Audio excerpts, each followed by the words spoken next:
성경 말씀을 읽다 보면 특히 신약 성경에 사도 바울이 쓴 편지가 참 많이 있는 것을 우리는 발견할 수가 있습니다.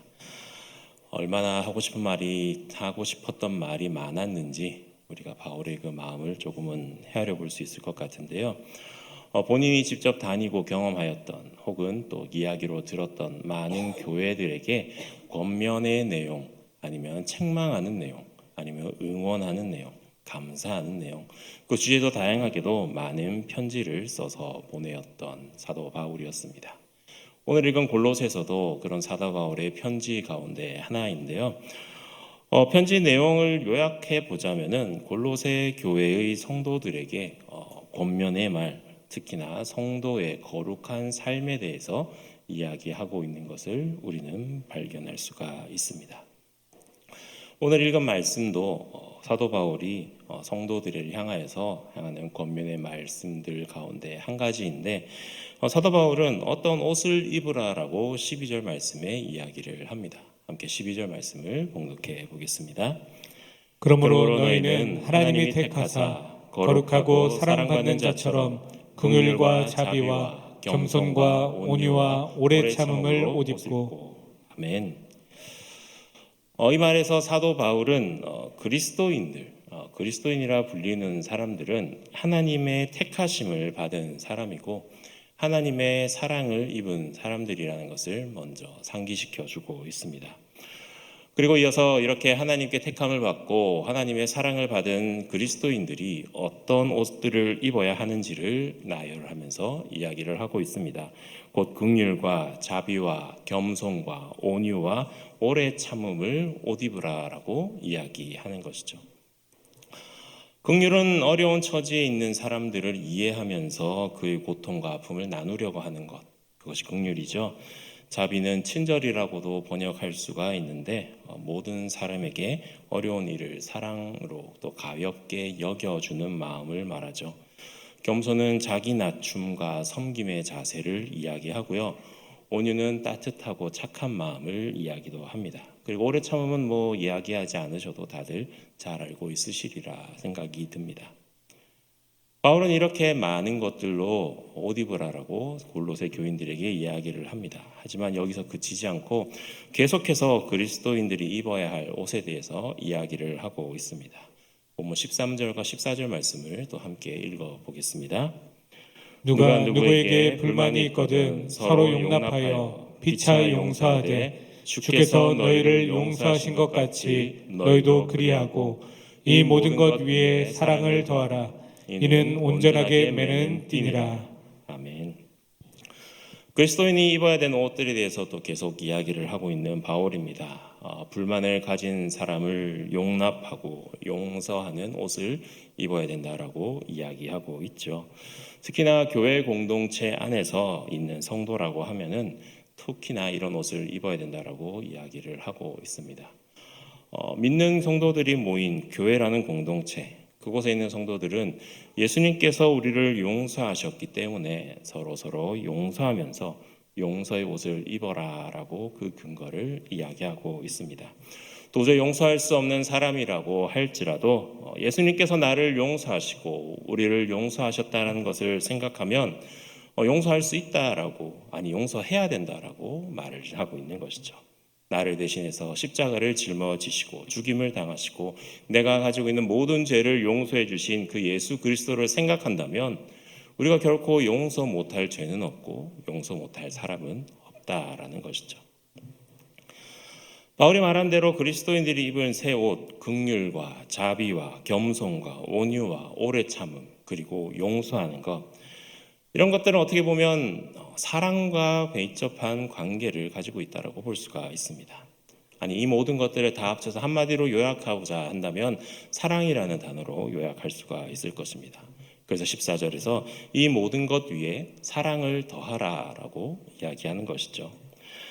사랑은 그 동목들, 앞에서 이야기한 이 동목들과 나란히 그것을 존재하는 것이 아니라 그 모든 것들을 아우를 수 있는 그런 것이라고 이야기합니다. 다시 말하면 진정한 사랑 안에서 나올 수 있는 덕목들이라고 이야기하는 것입니다. 사랑이라는 동기를 가지고 사랑이 있을 때 진정한 가치 있는 덕목들이 바로 이런 것들이라고 이야기하는 것이죠. 그래서 바울은 사랑을 이야기할 때 이 모든 것을 온전하게 매는 띠라고 이야기하고 있습니다. 우리가 아무리 말씀을 듣고 그리스도의 옷을 입고 긍휼과 자비와 겸손과 온유와 오래 참음과 용서하는 옷을 입고 있다 할지라도 그것이 사랑이 없으면 아무런 의미가 없다라고 이야기하는 것이죠. 격식 있는 자리에 갈 때 우리가 정장을 주로 입습니다. 정장을 입을 때 무엇을 입나요? 속옷을 입고 러닝을 입고 셔츠를 입고 바지를 입고 그다음에 마이를 입고 구두를 신고 그렇게 다 하나둘 갖춰가면서 입었는데 우리가 벨트를 하지 않으면 과연 어떤 일이 일어날까요? 잠시는 괜찮겠죠. 옷이 흘러내릴 수도 있고요. 또 셔츠가 삐져나올 수도 있고요. 또 잘 배열해서 맞춘 그 라인도 틀어질 수도 있고요. 결국 옷매무새가 흐트러지게 되는 그러한 일이 일어나게 되는 것입니다. 벨트라는 것은 그것을 막기 위한 장치이죠. 그렇기 때문에 사랑도 마찬가지로 이러한 구성을, 이러한 요소들을 하나로 아우르고 묶을 수 있는 그러한 띠라고 이야기하는 것입니다. 아무리 우리가 긍휼한 마음, 자비하는 마음, 겸손하는 마음, 온유하는 마음, 오래 참고 남들을 용서한다고 입을 말하고 열어서 말을 한다고 하지만 사랑이 없으면 그것은 가식이고 위선으로 밖에 보일 수가 없다는 것입니다. 사랑이 있을 때 그러한 것들이 우리가 입을 수 있는 그러한 옷들이 순수하게 참되게 보이게 되고 정말 아름다운 빛을 비추게 되는 것이죠. 사도 바울은 계속해서 그리스도인의 덕목에 대해서 이야기합니다. 15절 말씀에는 또 이런 이야기를 합니다. 함께 읽어보도록 하겠습니다. 그리스도의 평강이 너희 마음을 주장하게 하라. 너희는 평강을 위하여 한 몸으로 부르심을 받았나니 너희는 또한 감사하는 자가 되라. 아멘. 15절 말씀에 주장한다라는 말이 등장합니다. 이 주장한다는 말의 원어는 브라리오라는 말입니다. 심판자로서 명령하다, 지배하다라는 의미를 가지고 있습니다. 쉽게 표현하자면 운동 경기에서 심판의 역할을 한다라고 볼 수가 있죠. 심판의 역할이 무엇일까요? 경기가 무사히 진행될 수 있도록 경기를 주도하는 역할을 하죠. 단 규칙에 의거하여서 선수들이 반칙을 하지는 않는지 또는 어떤 불법적인 일은 하지 않았는지 올바르게 경기를 하고 있는지 없는지를 판단하면서 경기를 이끌어 나가는 사람이 바로 심판입니다. 바울은 우리의 인생을 마치 하나의 경기로 본다면은 그리스도의 평강이 이런 심판의 역할을 감당한다라고 이야기하는 것이죠. 그리스도의 평강이 우리 마음을 주장하게 하라라고 이야기하는 것입니다. 사실 그리스도인들이 모든 사람들이 모여 있는 곳에서는 많은 분란과 논란, 다툼 그리고 오해가 쌓이기 마련입니다. 교회라고 해서 예외 사항은 없겠죠. 교회 안에서도 마찬가지로 이렇게 긴장과 갈등, 오해, 그런 불평 이런 것들이 있을 수밖에 없습니다. 그런데 이런 것들이 일어났을 때 그런 사고와 이해의 차이로 말미암아 생기는 문제들을 해결해주는 기준이 바로 그리스도의 평강이 되어야 된다라는 것이죠. 그것을 하기 위해서 해결하기 위해서 누구나 마음속에 가지고 있어야 되는 것, 기준이 돼야 되는 것, 바로 그것이 그리스도의 평강이 되어야 된다라고 바울은 이야기하고 있습니다. 그럼 그리스도의 평강은 예수님께서 우리에게 주신 것입니다. 그냥 주신 것이 아니라 예수 그리스도께서 친히 십자가의 죽음과 또 부활을 통해서 우리에게 가져다 주신 덕목입니다. 죄의 종되었던 우리가 예수 그리스도의 부활로 말미암아 영원한 평강의 삶을 누릴 수 있게 된 것이죠. 그리스도의 십자가의 죽으심 그리고 부활하심을 생각한다면 우리는 그 받은 은혜와 그 은혜의 감사 덕분에 그리스도인들끼리 다투거나 싸우서는 일이 일어나서는 안 되겠죠. 예수 그리스도의 십자가의 죽으심과 부활을 생각할 때마다 그 은혜에 대해 감사하는 마음을 가져야 한다는 것입니다.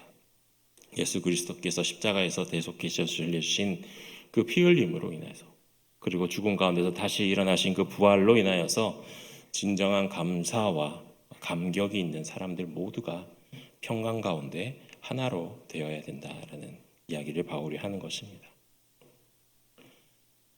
예수 그리스도의 옷을 입고 또 사랑으로 만족한 복장을 갖추고 또 서로 평강을 나누며 가운데 하나가 되기 위한 그런 바울의 권면, 그 권면은 계속해서 16절과 17절에서 이어지고 있습니다. 16절과 17절 말씀을 함께 읽도록 하겠습니다.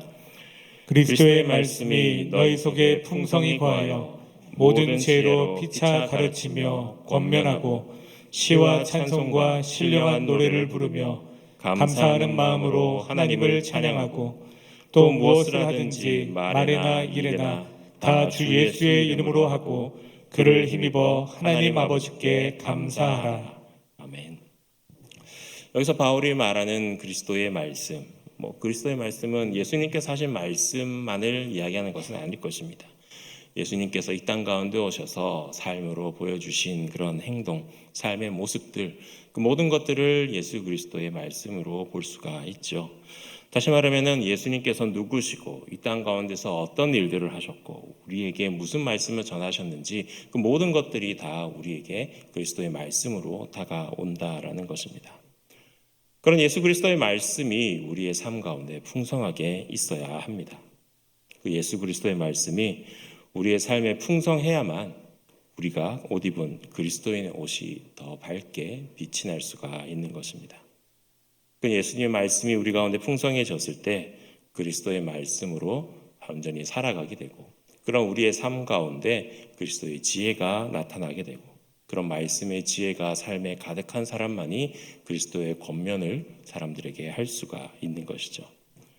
그렇게 예수 그리스도의 말씀의 지혜로 가르침과 권면을 서로 나눌 때 공동체 안에 그리스도의 평강이 깃든다라는 것을 이야기하는 것입니다.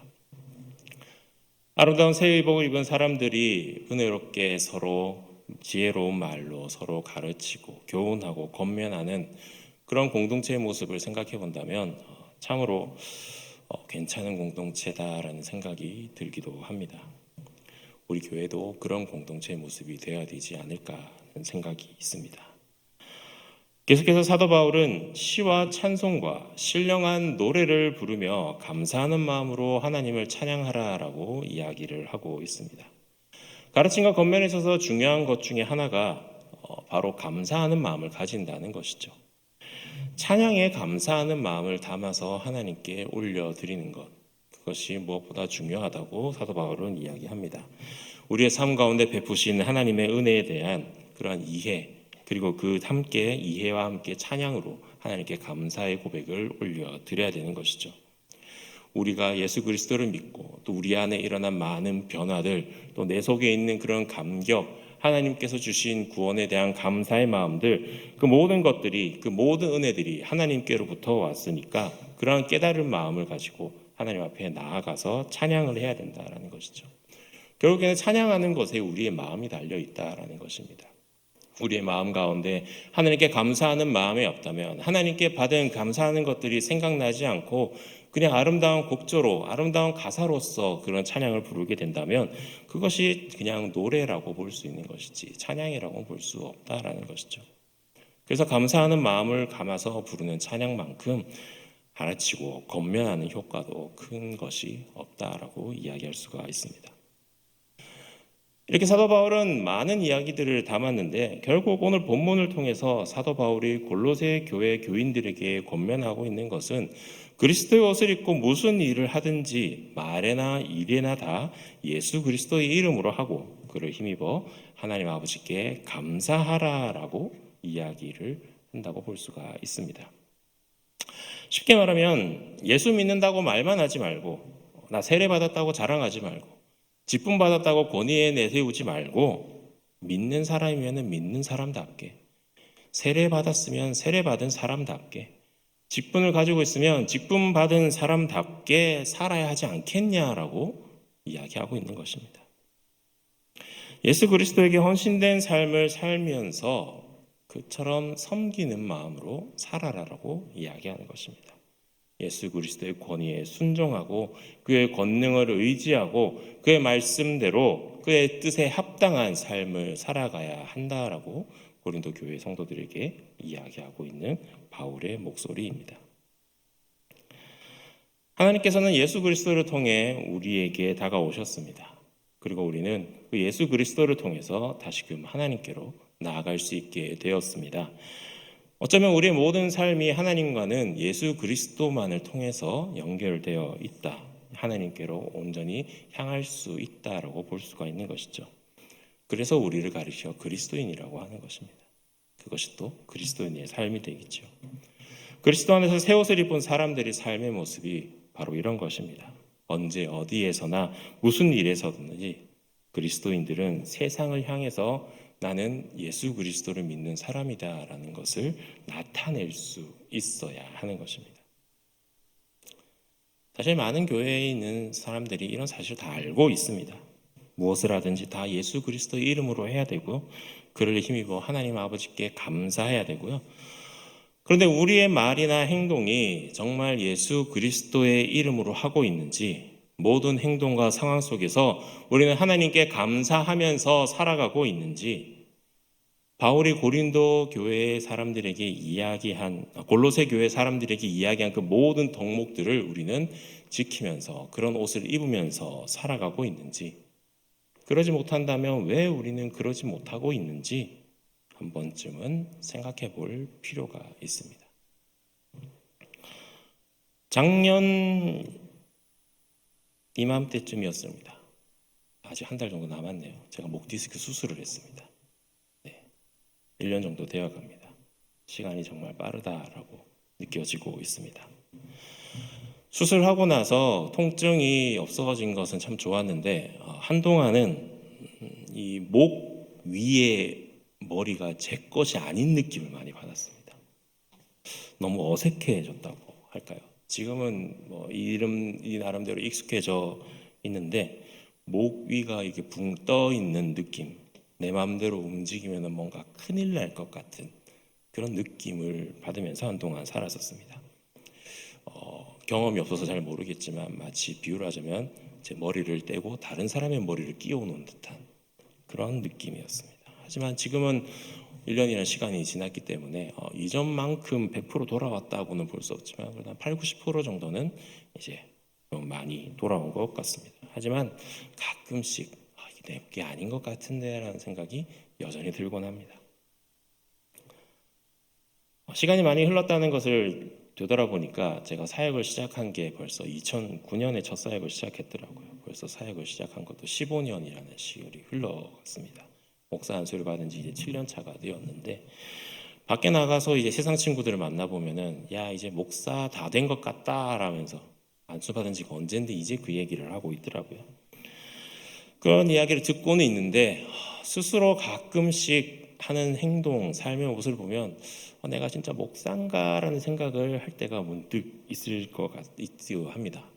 마치 수술하고 난 후에 내 머리가 아닌 것 같다라는 그런 느낌과 비슷한 의문이 들기도 하죠. 내가 과연 목사가 맞나라는 생각이죠.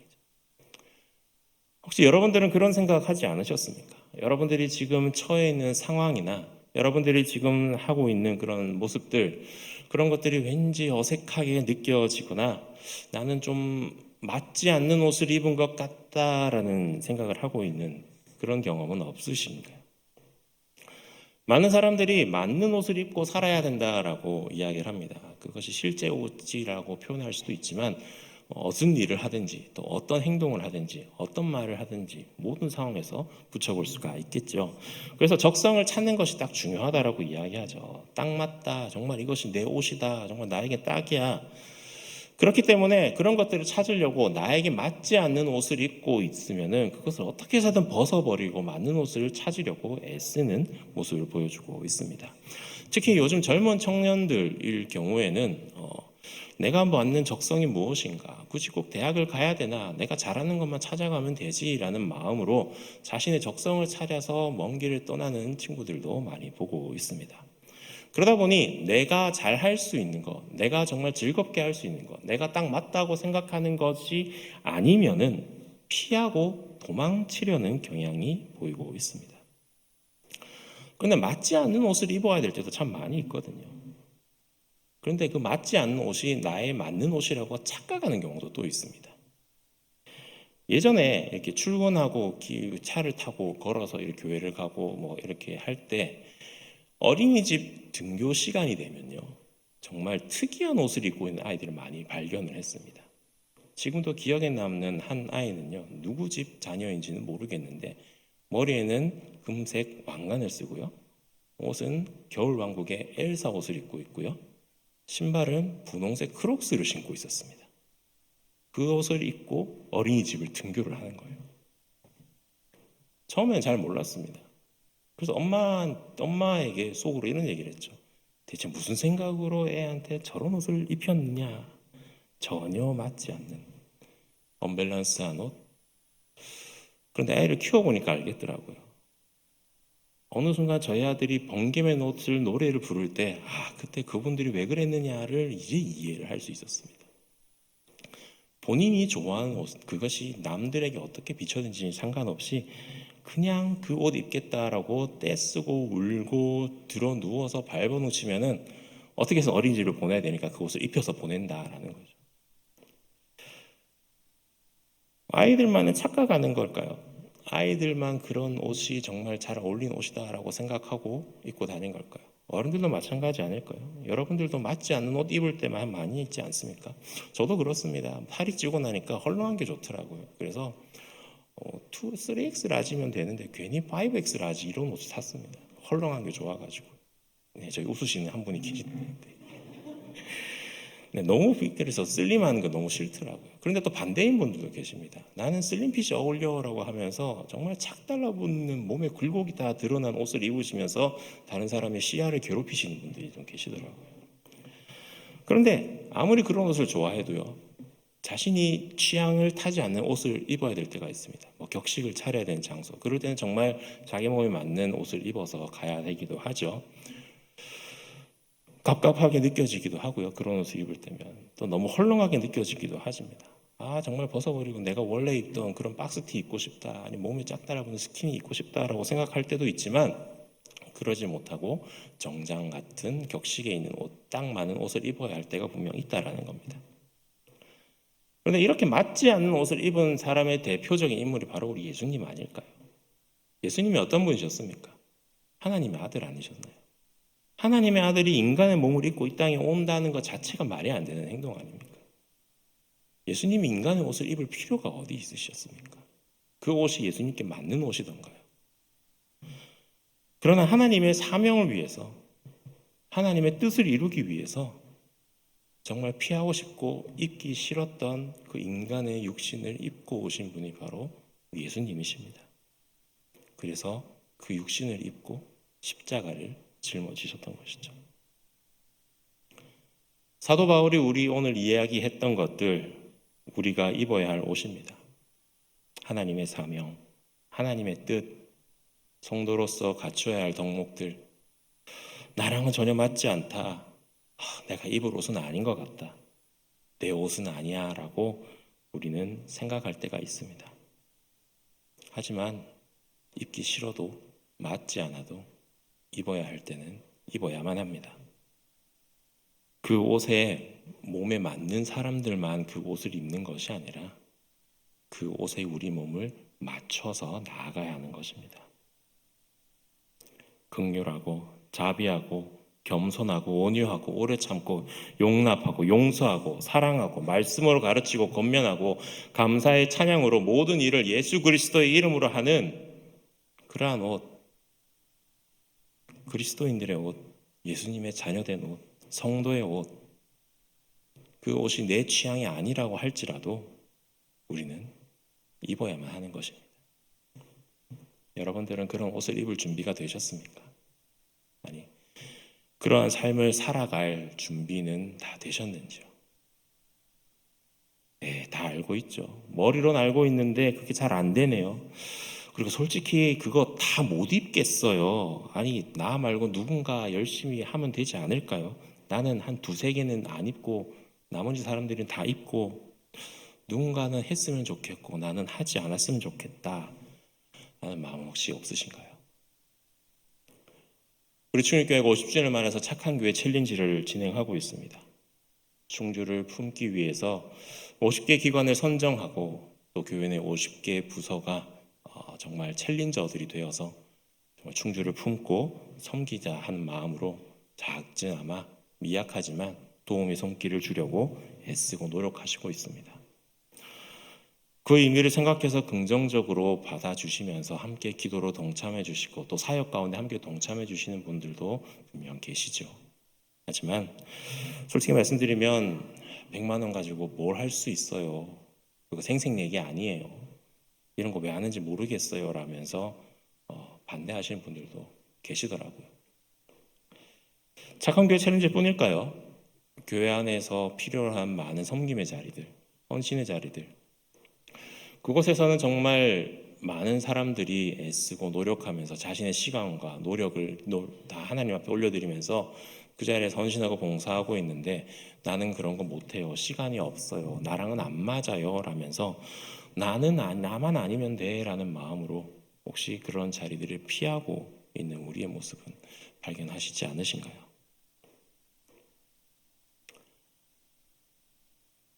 이번 주 주보가 나오면서 제가 제일 많이 들었던 질문이 있습니다. 대체 제목이 무슨 뜻인가요? 라는 질문을 많이 하시더라고요. 읽기도 힘듭니다. 마밀라 피나 파타 타파이. 마밀라 피나 타파이. 읽기도 힘든 이 단어는요, 남아메리카 칠레 남부에 있는 티엘라 델 푸에고 섬에 살고 있는 야간족이 사용하는 원주민 말입니다. 읽기도 참 힘든데 이 단어가요, 기네스북에 기록이 되어 있는 단어입니다. 설명하기 힘든 긴 뜻을 아주 간단하게 나타낸 단어로 기네스북에 기록되어 있습니다. 기네스북이 참 별게 다 있더라고요. 뜻이 이렇습니다. 서로에게 꼭 필요한 것이지만 굳이 스스로 하고 싶지는 않은 일에 대해서 상대방이 자원하여 해주기를 바라는 두 사람 사이에서 조용하면서도 긴급하게 오가는 미묘한 눈빛, 이런 단어가 실제합니다. 정말 긴 뜻을 요약을 잘 해놨죠. 그런데 이거를 누가 인터넷에 올렸는데 네티즌 중에 한 명이 정말 기발한 한국말로 바꿔놨더라고요. 속담으로 따지면 굳이 고양이 목에 방울 달기 정도로 번역할 수 있는데 이 네티즌은요 5글자로 이 강을 요약했습니다. 조장하실 분. 조별까지 하신 분들은 한 번쯤은 기억이 나셨을 텐데, 그렇죠? 많은 극찬과 댓글 추천을 날렸던 그런 답변이었던 것 같습니다.